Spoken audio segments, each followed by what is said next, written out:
Mr. Montgomery, I know we spoke a little bit about illicit drug use, but I would like to talk a little bit more about opioids, your history, if any, or your family history. Do you have any family history of substance abuse, whether that be alcohol, illegal drugs, or prescription drugs? My family likes to drink. A lot of them drink a lot of alcohol. I don't.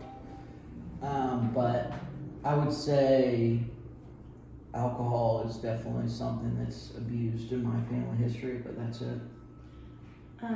Can you identify a single person? Do you think that they have an alcohol problem? I think my mom did before she passed away, but she had a lot going on to where it was understandable. I really don't think any of them, other than that, maybe had a problem. I think that they just go a little overboard, but it's not like they have a need to do that. Okay. And no issues with illegal drugs or prescription drugs in your family? No, not that I know of. And you haven't had a personal history of alcohol abuse or abuse with illegal drugs or prescription drugs, correct? No. I mean, in college, I did drink a lot, and I kind of definitely abused alcohol in the past, in my earlier years. But in the last several years, I've not.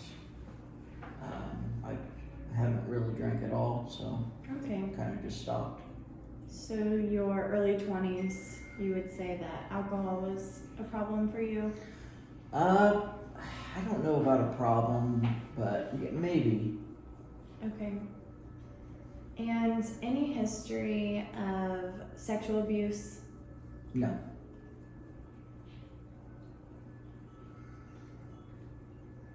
Any history of ADD, OCD, bipolar, or schizophrenia?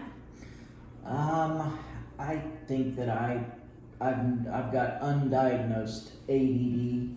My wife tells me to do things and I get distracted and forget all the time, and I need to be a lot better about that. As far as that in my history, I think my maternal grandfather might have had bipolar or some psychosis or something, but that's all I know of. Okay. And we touched a little bit about your diagnosis with depression. And to emphasize on that a little more, I have another screening tool for depression and anxiety. Okay.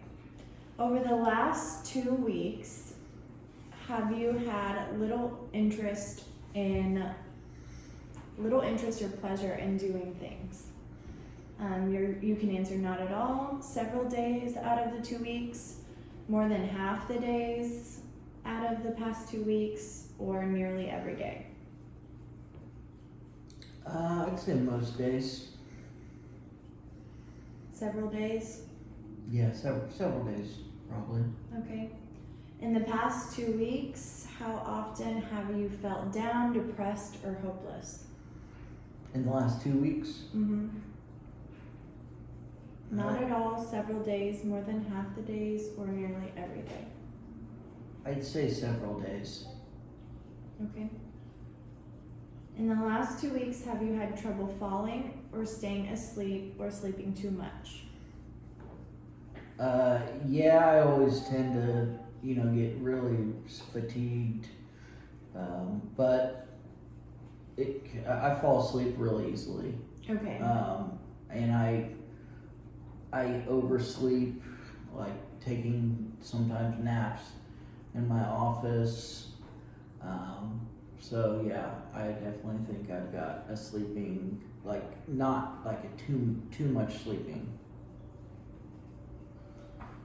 And have you felt tired or had little energy in the last 2 weeks? Yes. Most days. Actually, almost every day. Just tired and little energy, and it's starting to change. I've recognized a lot of it is diet and, stuff like that, exercise. So I know that I can fight that with diet and exercise. Okay. Have you had a poor appetite or overate in the last 2 weeks? Yes, overate. I've done pretty well the last couple of weeks, but in the weeks prior to that, I definitely overate. Eating unhealthy, eating ice cream, candy. Once I get on kind of a roll of eating poorly, then it just kind of seems like it snowballs into continued poor eating, continued fatigue and tiredness and hopelessness, and just kind of feeds off each other. Okay. In the past 2 weeks, have you felt bad about yourself or that you were a failure or have let yourself or your family down? Yeah, I would probably say almost every day. Do you have or have you had trouble concentrating on things such as reading the newspaper or watching television? Yes. If it's something that I'm into, I can laser focus on it. But if it's not something I'm into, I have a real hard time staying, focused. Okay. How about moving or speaking so slowly that other people could have noticed, or the opposite, being fidgety or restless, that you have been moving around a lot more than usual? I'm very fidgety, constantly fidgeting as I speak right now. I'm bouncing my legs. So nearly every day? Yeah. And have you had any thoughts that you would be better off dead or of hurting yourself in some way? If I have a really bad day, then yeah, I would probably say several days. In the last 2 weeks, you've had suicidal thoughts? No, not in the last 2 weeks. Okay. How difficult have these problems made it for you? For your work, to take care of things at home, or to get along with other people? Extremely difficult.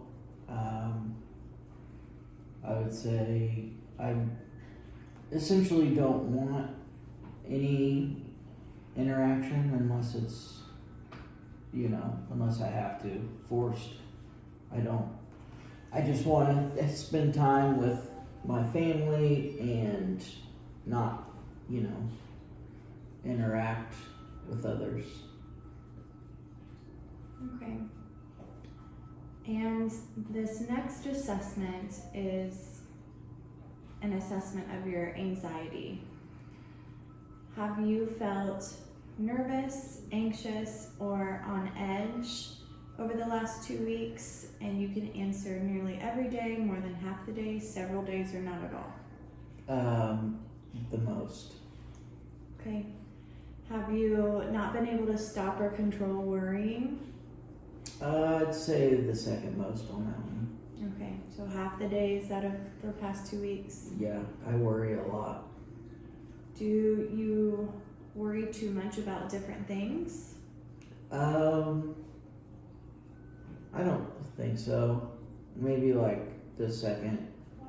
No, I don't think I worry about different things. I kind of worry about the same things. Okay, do you have trouble relaxing? No, I really don't. Do you... So it's a situation where in any time from when I wake up until about 8 p.m., I have really bad anxiety, and then kind of once it's realized that, you know, it's a time when like there would be no work to be done, then that's when I can kind of finally like relax. Okay. Have you been so restless that it's hard to sit still? Oh yeah, every day. Have you been easily annoyed or irritable? No, I'm pretty chill. Have you had feelings of being afraid as if something awful might happen? No. And how have these issues affected work and taking care of things at home or getting along with other people? I mean, work, you know, they say at my job it's kind of good to have some anxiety because that kind of motivates you. If you have no anxiety, you're probably complacent. But it definitely affects my home and work. I mean, it's the amount of anxiety that I have is not. It's debilitating instead of helpful, but some of it helps me to like really like, you know, try and get out and fix the underlying issue of the anxiety. So it's not all negative stress. Some of it's good stress. Yeah, I would say some of it's good stress, but yeah. Okay. Well, thank you for answering those questions.